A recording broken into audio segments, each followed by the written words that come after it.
being here. So yes, we are presenting some brand new research today about which brands are being effective in winning video gamers' attention. So my name is James. I head up an agency called 2CV. We're a global consumer insight agency. I'm based here in Singapore. We also have offices around the world, the US and Europe. So firstly, I think we all know this by now. A lot of people game. It's a huge audience. Each one of those icons represents 100 million people. We have 8 billion people in the world. 3 billion of them game. And that is all the way from casual mobile gamers to hardcore PC gamers. So it's a huge audience. And naturally, brands want to tap into that audience. And when I talk about brands, I'm really talking about non-endemic brands. So not gaming brands, not tech brands that are very close to gaming, but brands that are actually quite separate from gaming. So in our previous research, we surveyed senior marketers in Asia, and 60% said that they'd invested in gaming marketing at least a small amount, all the way from just a logo or a small media buy to very extensive investments in the industry. And when we spoke to marketers, we said, look, what's the attraction? Like, there's ROI considerations, but the biggest thing is these magical, hard-to-reach audiences. So younger people who may not be engaging with traditional media, gaming is seen as a great way to speak to these people. But look, it does raise the question, which brands are doing it well, which brands aren't doing it so well? And hence the research I'm going to share with you now. And look, I have a lot of detail in this research, so just going to give you a sneak peek. If you want any more detail, please just drop me a line or come and speak to me after the session. So we looked at brand performance when targeting gamers on 3 levels. So fame, how famous is the brand with gamers? Fit, do gamers perceive that your brand or the brand is a good fit with the category? And fidelity, so do gamers remember your brand marketing or your gaming-related marketing? And that is the basis of the research we did a few months ago. So we surveyed 3,000 gamers, heavily focused on Asia, as you can see, but we also included the US and UK as a Western comparison. And it was really about breadth of brands. So we covered 52 brands. And the focus is very much on non-endemic brands, as you can see. So again, not your gaming brands, not your HP or Dell, but very much brands that may want to tap in to the huge gaming audience to grow their brands. So going back to how we measured brand performance, these 3 Fs again. So it's on a 2x2 matrix. Fame is pretty straightforward. Do the gamers know your brand? For this first piece of research, look, these are all famous brands, so it's a fairly relative measure, like most of these are well-known brands. But probably the most interesting one is fit. So do gamers see that this is a brand that fits gamers and gaming, or is it not? And then the final one was fidelity, which is really campaign recall. So do they remember your gaming-specific marketing that you've done in the past? And that's represented on the chart by the size of the circle. So a very small circle means most gamers don't recall any of your gaming marketing. The bigger circle, the better, means yes, it is widely recalled. So everyone then is positioned on this 2x2. Obviously, you want to be in the top right-hand corner. You're a very famous brand, but you're also seen as a great fit with gamers and gaming. The bottom right is brands that aren't quite as famous, although I said most of these brands are quite famous, but they're still a strong fit. Any brand to the left is just not resonating as strongly with gamers and gaming. Okay, so that's an overview of what we did. Firstly, which brands are leading the pack? So this is all brands on the map. And look, you're probably wondering, how am I going to find my brand here? But we will drill down into some specific industries in a minute. But the point being here that if you're spending on gaming marketing, you're going to get rewarded with fit perceptions. Gamers will think, okay, this brand is a good fit for me and for gaming. And where you see that is all the big brands in the top right-hand corner who have quite large circles. Remembering that the large circles represent a lot of gamers saying, yes, I remember Coke's gaming campaigns, Monster's gaming campaigns, McDonald's gaming campaigns. So there is certainly reward if you're a brand and you invest in gaming-related campaigns and sponsorships and other activations. You will be seen as a good fit, even though your brand may not have any actual link to gaming in terms of what the brand or what the product does. So look, this is all brands, this is all markets combined, so the 6 markets we covered. And an actual question is, what does it look like across markets? And I think it really talks to the power of massive global brands, that there is such big overlap. And the focus was very much global brands, so we could ask the same brands of someone in Indonesia versus someone in the US. So we didn't cover those local brands, but you'll see Coke, Pepsi, Red Bull, Monster, very strong in a lot of markets. You'll also see the 2 key athletic brands, or the 2 biggest athletic brands in terms of Nike and Adidas, also strong, and they're quite strongly linked to esports and esports athletes. And you'll also see the quick service restaurants. You can see McDonald's is quite strong, and KFC in Thailand. And then perhaps something that people didn't expect is PayPal is top 3 in a number of markets, and that's because it's associated itself strongly with gaming in terms of facilitating payments. So microtransactions, gamers in any way who are paying for a game in a digital environment, PayPal is often the case, but also some other brands such as MasterCard are doing similar things. Okay, so I'll focus on a couple of specific industries now. If this clicker will work, there we go. So firstly, beverages and ice cream. So as you might have noticed, beverages are really highly aligned with gamers and gaming.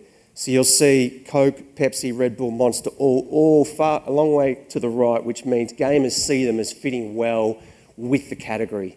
And there's some natural advantages there. You know, you could drink a Monster while you're gaming, and there's that idea of energy, for example. But Doritos similarly is also doing well, a brand that's done a lot of gaming work, and it's seen as a brand with strong fit. Prime's an interesting brand. It's relatively new. It's had a lot of hype. It's not quite as famous, although it's still pretty famous for a new brand. It's also seen as a strong fit. But what you'll see is on the left, the alcohol brands typically struggle. I don't know if there's any alcohol marketers here, but it's a harder thing to use gamers, because a lot of gamers are simply not at the drinking age. So it's a little bit less easy compared to a Monster or a Coke, which of course is legal for everyone to drink. So Jack Daniels, Johnny Walker, Tiger Beer, as you can see, are just not seen as a good fit with gaming and according to gamers. So Monster's a great example of doing really well in the category. Why is that? You can just see it by their activities. So they're highly involved in gaming culture with sponsorships and collaborations. In particular, they sponsor the Call of Duty League, which is a North American esports league. Call of Duty, one of the biggest gaming franchises in the world.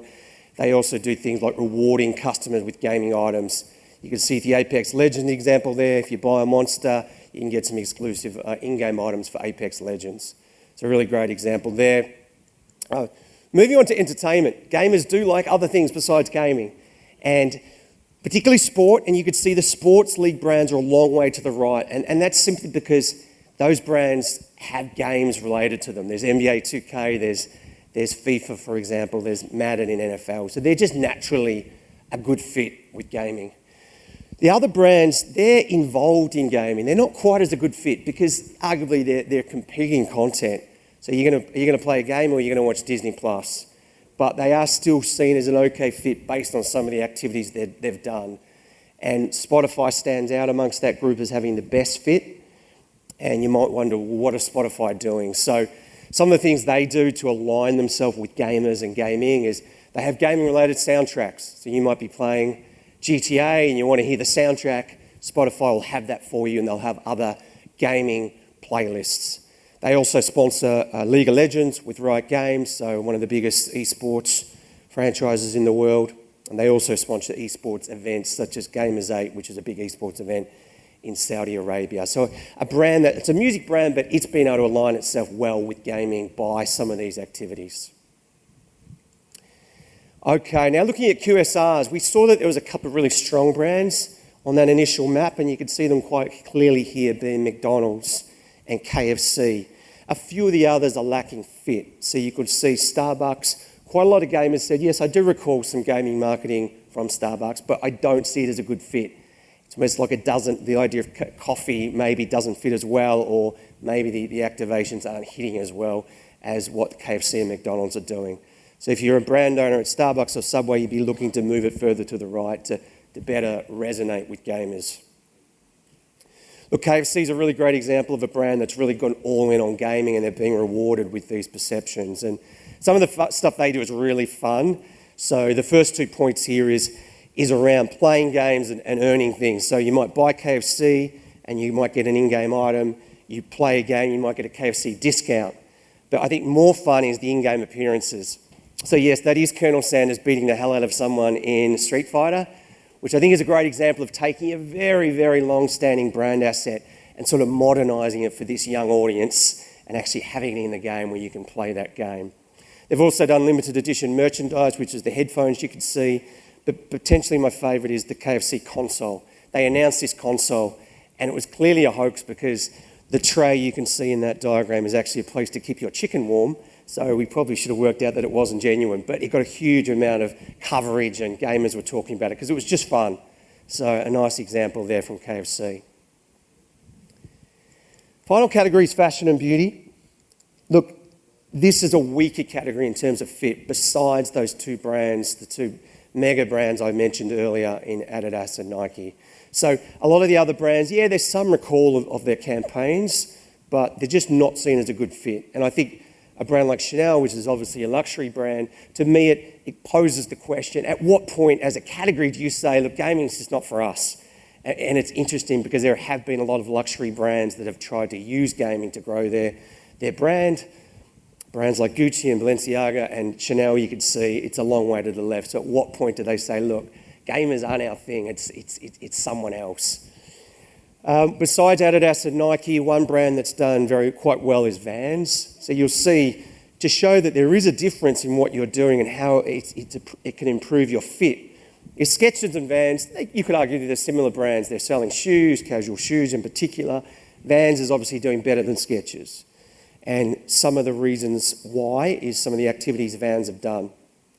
So Vans are a metaverse success story, which yes, metaverse success stories do actually happen. So they created Vans World Skate Park in Roblox, and I think that's from last month. That had 100 million plus visitors. So the idea you can have fun, but you're interacting with the brand. They've done some cool collaborations. So partnerships with Nintendo, and you can see the shoes there with the retro controller, for example. And they've also done a partnership with Carl Jacobs, who is a Twitch and YouTube content creator, formerly with Mr. Beast. So you could see him holding his special Vans there. So another great example where, look, Vans doesn't have anything to do with gaming really, but they've been able to align themselves with gaming, get some credibility with gamers, and gamers see, yeah, this is a brand that fits well with me and my key hobby, which is gaming. Okay, so almost out of time. We do speak to a lot of brands who say, look, I just don't get the category, I don't understand gaming, I wouldn't even know where to start. How do I tap into this huge opportunity? So it's some very broad brush recommendations. It's learning, and that's always our advice to brands. You need to learn about the behaviour and the culture of preferences of gamers, but you also need to understand the diversity. Like people like me stand up here and say gamers, but the whole concept of gamers doesn't really exist. It's hundreds of subcultures based on the games you're playing, the device you're using, where you're from. So it's different across those subgroups, and you need to understand your brand and who is your audience. And then the industry structure, it's quite a complicated industry. There's content creators, there's esports teams, there's leagues, there's YouTube, there's Twitch, there's different platforms, there's different genres. It's very complicated and changes a lot, but I think if you want to take a step into gaming as a brand, you need to understand that structure, because then the opportunities start to appear. You say, well, we could sponsor that, or we could create something here, or we could put our campaigns there. So firstly, learn, and the second half is respect. Is be authentic. And we see examples where brands, they've just tried to tap into gaming, but haven't really put the effort in. They haven't changed their creative. It just feels like a bit cynical. And gamers can sniff that out if they think that you're not really part of the community. Maybe the language is wrong. Maybe you're just not getting the tone right. So you need to understand the culture, and then you can use the culture for inspiration. And that's probably what someone like KFC's done really well. They get the culture, and they're really using that in their creatives and their activations. So gamers are saying, okay, these guys get it. They're probably a gamer like me, and that's where it builds that affinity with the gamer audience. And finally, it's about value exchange. So when we speak to gamers, the idea of you want gamers to engage in your brand, for example, the Van skate park example, but what do they want? They expect you to give them something. So what are you going to give me? I'm going to engage with your brand, but are you going to give me a discount? Are you going to give me some merchandise? Are you going to entertain me? So there's got to be some sort of value exchange if you want gamers to engage with your brand in some sort of branded environment. Okay, thanks everyone. That was a very short, sharp preview. So if you want to know more, just let me know.